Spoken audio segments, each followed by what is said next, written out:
Baik, sebelumnya Assalamualaikum warahmatullahi wabarakatuh. Waalaikumsalam warahmatullahi wabarakatuh. Selamat pagi anak-anak, gimana nih kabarnya? Baik Pak. Apakah ada yang sudah siap mengikuti pembelajaran pada pagi hari ini? Siap. Sudah sarapan belum nih anak-anak? Belum. Wah, gimana nih? Padahal biasanya tuh TV itu ramah ngantuk ini kalau sarapan. Ya Pak. Ya Pak. Nah, sebelum mengawali pembelajaran pada pagi hari ini, sebaiknya kita berdoa dulu ya anak. Mungkin salah satu siswa bisa memimpin doa. Mungkin Mas Akbar. Oke. Ya Bapak, sebelum mengawali kegiatan pembelajaran pada hari ini, kita berdoa. Berdoa dimulai.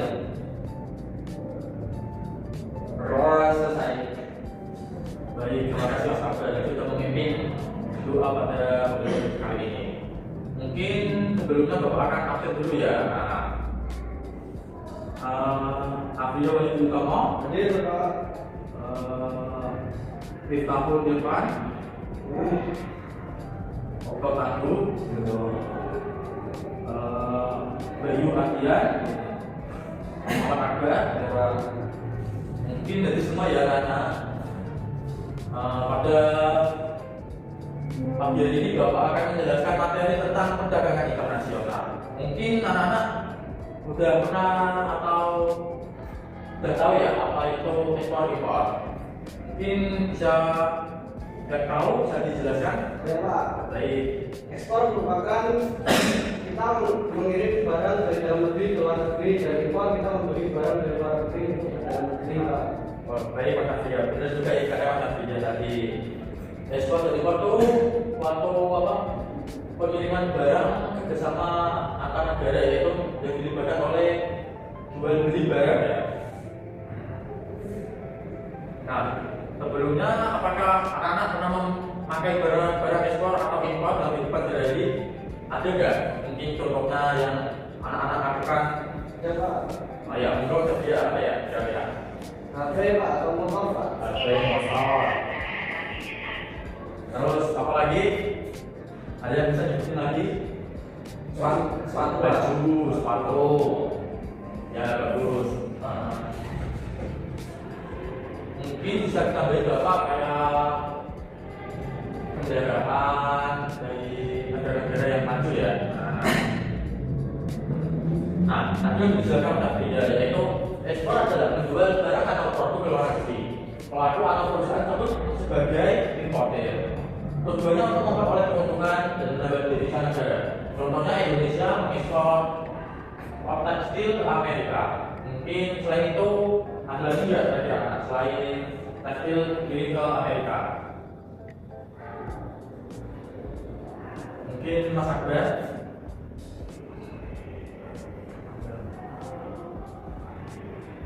Mungkin bisa jadi banyak gas alam bisa dikirim di Jepang atau sawit. Kira-kira sawit kirim kemana kalau Indonesia? Soalnya Bisa ke ini Bapak, bisa ke kayak Eropa. Bisa sawit, hasil perikanan Indonesia sudah dikirim ke Eropa. Sebaliknya impor itu yaitu kegiatan beli barang yang dibeli oleh importer. Importer itu seorang yang membeli barang, jadi disebut dengan importer. Dan dilakukan saat produksi domestik tidak mampu memenuhi kebutuhan nasional atau memproduksi barang tertentu. Contohnya impor Indonesia, yaitu Indonesia memiliki kerjasama dengan Jepang. Contohnya barangnya yaitu elektronik. Bisa dijelaskan tadi Mas Abdul seperti HP, laptop, lain itu juga beras. Mungkin Indonesia itu terkenal negara beras, tapi tetap kayak masih mengimpor dari Vietnam dan Thailand. Alasan impor tersebut itu biasanya tuh kayak barang itu kurang memenuhi, jadi bisa mengimpor dari negara tetangga. Selanjutnya yaitu contohnya alat tempur seperti pesawat, kayak alat-alat tank atau senjata itu biasanya tuh dari Amerika, Rusia. Selanjutnya yaitu bagaimana bagaimana proses dan cara transaksi perdagangan internasional. Yang pertama yaitu tunai atau cash. Biasanya import itu membayar barang secara tunai pada saat pemesanan atau setelah barang diterima. Yang kedua yaitu melalui surat biasa bank atau atas tuntutan. Yakni perintah pembayaran dari bank dalam negeri kepada bank luar negeri agar membayar sejumlah uang tertentu kepada importer. Selanjutnya yang ketiga yaitu Commercial Bill of Exchange, yaitu suatu surat pemerintah dari importer kepada importer agar melakukan pembayaran pada waktu tertentu. Yang terakhir yaitu Letter of Credit atau LCR, yaitu cara pembayaran dengan surat besok melalui dengan jumlah barang tertentu. Cara ini biasanya itu banyak digunakan karena juga lebih aman. Lalu itu ada lagi faktor pendorong adanya kegiatan ekspor dan impor. Yang pertama yaitu perbedaan sumber daya. Misalnya Indonesia memiliki minyak sawit, sementara Jepang unggul dalam industri otomotif. Jadi itu kayak Indonesia sama Jepang itu saling bertukar gitu, kayak kerjasama. Nah, yang kedua yaitu penghematan biaya produksi. Mungkin di suatu negara memiliki pengimpor barang tertentu karena lebih murah dibandingkan produksi sendiri. Selanjutnya yang ketiga yaitu memenuhi kebutuhan nasional. Tidak semua kebutuhan dapat dipenuhi dalam negeri. Yang keempat yaitu perkembangan teknologi, transportasi, dan komunikasi memudahkan distribusi barang dan jasa antar negara. Yang terakhir yaitu pembedaan selera masyarakat serta negara menginginkan produk khas dari negara lain. Misalnya kopi kan khas dari Indonesia ya. Mungkin di masyarakat di negara Eropa, Amerika mungkin kan tertentu gak ada kopi juga. Jadi itu mungkin minat dari Eropa tuh ingin meminum kopi karena di rasa itu gak ada di mana. Selanjutnya yaitu kebijakan perdagangan internasional. Nah, yang pertama yaitu tarif. Pemungutan pajak atas barang impor untuk melindungi distribusi dalam negeri. Mungkin tarif beda-beda ya dari negara satu ke negara lain. Contohnya yang kemarin viral tuh yang Amerika menetapkan tarif di Indonesia. Mungkin Indonesia dengan negara tetangga Singapura, Malaysia itu berbeda tarifnya. Mungkin kalian tahu kemarin Indonesia dapat tarif berapa dari Amerika? Tahu. Mungkin bisa dipelajari lain-kali ya anak. Bisa searching ke internet atau di mana gitu tentang tarif Indonesia dalam bersama negara Amerika. Selanjutnya yaitu kota impor. Pembatasan juga barang yang boleh diimpor. Mungkin barang itu setiap negara dibatasi. Kayak ada apa? Nggak semua barang itu bisa dimasukkan dalam negeri gitu anak-anak.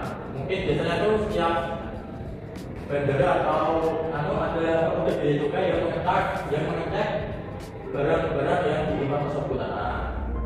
Selanjutnya yaitu adanya larangan ekspor impor. Mungkin pemerintah bisa melarang ekspor dan impor karena ketentuan barang, karena alasan strategis, keamanan dan kesehatan. Mungkin ada yang bisa contohnya tentang larangan ekspor impor dalam pemerintah, contohnya barang. Mungkin kayak baju thrifting itu ya. Nah, ini kan impor dari negara-negara yang maju. Itu kan baju bekas ya, yang dijual belikan lagi ke negara kita. Mungkin alasan pemerintah Indonesia itu melarang baju thrifting masuk ke negara kita tuh mungkin bisa dari aspek kesehatan dari baju thrifting kan baju bekas ya, mungkin bisa tertular dari pengguna sebelumnya. Jadi pengguna kayak penyakit dan pengguna itu punya penyakit kulit nanti bisa terpapar kita kalau kita pakai baju thrifting itu. Nah, yang terakhir itu subsidi. Bantuan yang diberikan kepada produsen dalam negeri agar mampu bersaing dalam produk luar negeri. Mungkin contohnya produk dalam negeri itu kayak batik gitu. Kan itu kan bersaing dalam luar negeri ya produk kita dengan brand-brand dari luar negeri seperti Gucci, tetap lagi ya kira-kira. Kita tahu nggak produk luar negeri baju Adidas, Nike ya, dari luar negeri. Nah, Mungkin Bapak akan kasih LKPD tapi nggak ada LKPD. Kita akan bermain. Nah, kira-kira ada mau nggak ini? Mau Pak. Tadi kan sudah dijelaskan tentang ekspor impor, tentang Bapak sudah jelaskan negara-negara yang melakukan kegiatan ekspor impor. Kemudian dari Indonesia mengimpor bahan-bahan kayak minyak, gas, tadi. Mungkin Bapak akan jelaskan ya. Nah, Bapak akan kasih lembar. Ini kan ada beberapa negara. Mungkin saya perhatikan ya anak-anak. Iya Pak. Ini kan ada negara. Nah, Bapak tuh punya gambar ini barang-barang ekspor impor. Nanti anak-anak tuh ngesuaiin. Contohnya kayak ini barang batu bara. Batu bara tuh dari mana ini? Bisa dari ekspor Indonesia atau impor Indonesia gitu.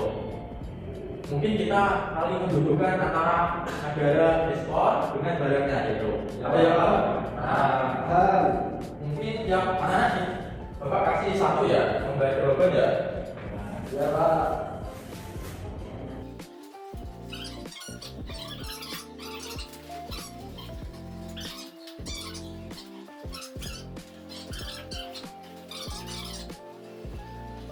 Ya, sudah selesai Pak. Sudah Pak. Mungkin bisa dijelaskan nanti ya. Bapak ingin maju 2 orang. Kira-kira siapa ya yang mau? Ayo, Pak. Lanjut Pak. Ayo siapa yang mau? Ayo, siapa Mas Akbar bisa dijelaskan? Iya Pak, saya di sini menjelaskan dari hasil pekerjaan saya. Bisa dilihat dari teman-teman dari Bapak, hubungan antar negara dari impor dari Indonesia sendiri ada kopi, ada meja. Terus ekspor sendiri dari Jepang, ada motor, sepatu, mobil dan baju. Ekspor sendiri dari Amerika ada HP, daging sapi sama gedung. Sekian Bapak. Bapak ini ya. Mas Akbar dapat berapa poin nih? 1, 2, 3, 4, 5, 6, 7, 8. Mas Akbar dapat 8 poin. Jadi dapat nilainya tuh 80.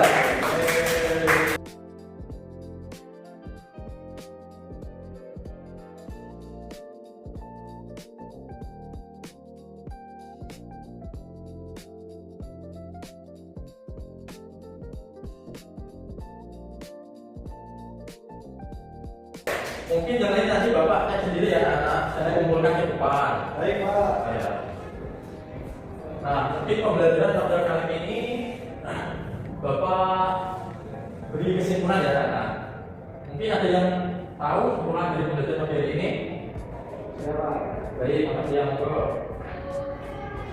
Perdagangan internasional yaitu perdagangan atau kerjasama antara 2 negara atau lebih, di mana perdagangan nasional itu ada 2, dari ekspor dan impor. Ekspor sendiri merupakan menjual barang dari dalam negeri ke luar negeri, dan dari impor sendiri itu membeli barang dari luar negeri ke dalam negeri Bapak.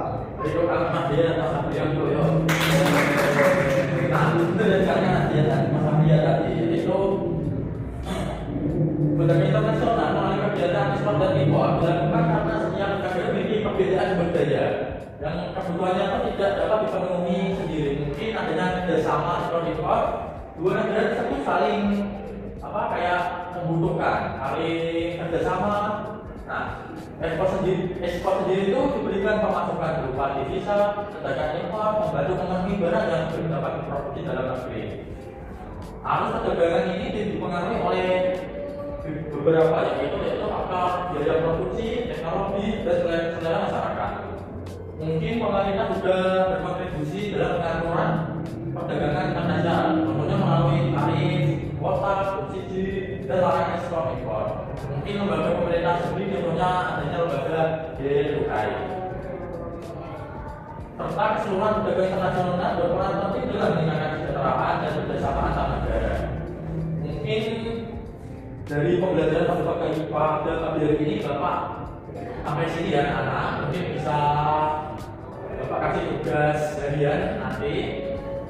Mungkin sekian dari Bapak, jika ada kesalahan kata atau perilaku Bapak mohon dimaafkan ya anak-anak. Mungkin salah satu dari siswa bisa memimpin doa untuk mengakhiri pembelajaran pada pagi hari ini. Mungkin Mas Kapian. Sebelum mengakhiri pembelajaran pada pagi hari ini, alangkah baiknya kita bisa berdoa dimulai. Sudah selesai. Sampai semua saya bilang mungkin pembelajaran kali ini bisa bermanfaat, bisa berguna bagi anak-anak untuk kedepannya. Sekian dari Bapak. Wassalamualaikum warahmatullahi wabarakatuh. Waalaikumsalam.